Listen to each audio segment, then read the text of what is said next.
The small African kingdom of Lesotho has been hit with a 50% US tariff, the highest on the continent. Most of its population lives in poverty, and the tariffs are likely to worsen the situation. There is concern that the diamond industry, one of the country's major exports, will be significantly affected. Southern Africa was the worst affected by Trump's bombshell. Our correspondent Kalden Ongmu filed this report from Johannesburg.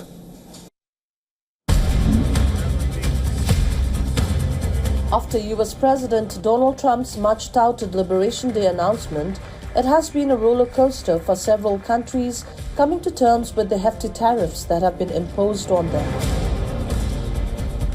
The announcement has sown confusion, especially in this case in Africa. Southern African countries were particularly badly hit. Lesotho, the small southern African country that Trump claimed no one has heard of last month, was hit with the highest tariff rates at 50%.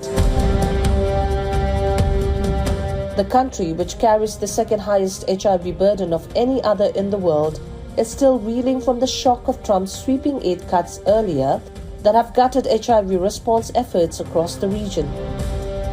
Other southern African countries hit were Madagascar, Mauritius, Botswana and Angola.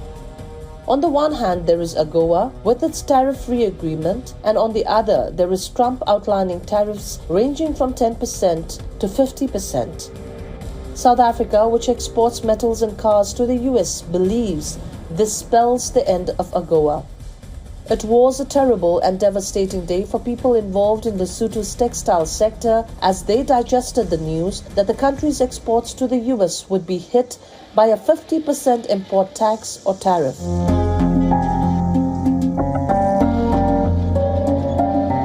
The small southern African nation has become the poster child for the African Growth and Opportunity Act, that's the AGOA, a 25-year-old piece of US legislation guaranteeing duty-free access to American consumers for certain goods from Africa.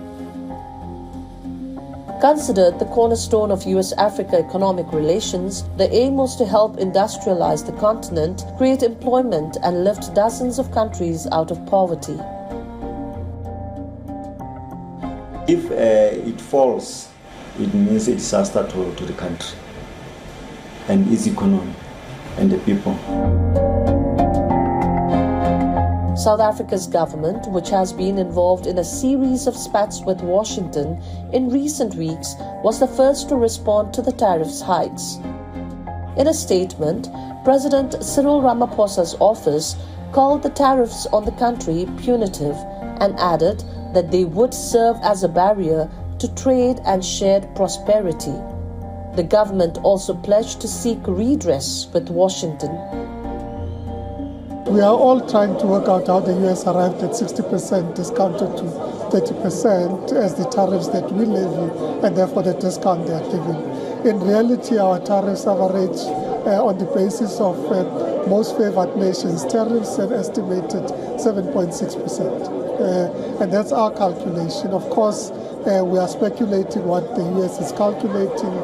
This, we assume, could include the trade balance, it could include other considerations.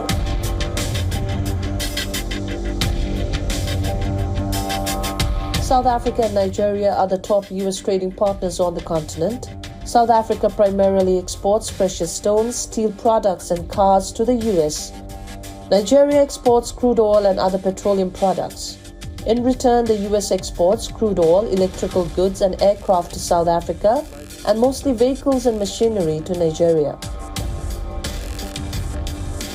Heavier tariffs would have varying but largely negative impacts on African manufacturers, analysts say, and could lead to increased living costs and loss of jobs that would affect the general populace.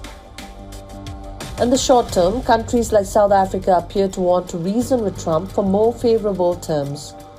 In general, African nations are likely to turn to alternative trading partners such as China to avoid US tariffs. Already for nearly 20 years, China has overtaken the US as Africa's top trading partner and represents one of the continent's largest bilateral lenders. Global markets have plunged on Trump's tariff decision, sending shockwaves worldwide. Back home in South Africa, the tariffs are expected to strain South Africa's economy, which is already grappling with various challenges. Automobile sector, along with agriculture and retail sector, is expected to be the worst hit. President Ramaphosa has said US, like any other country, is a sovereign state and they are entitled to take decisions whichever way they like on any international dealings, and they are within their own rights. Ramaphosa said South Africa will not act out of spite and emotions and will deal with the tariff matter in a responsible and proper manner. This is Kaldan Omo from Johannesburg, South Africa for WION The World is One. For all the latest news, download the WION app and subscribe to our YouTube channel.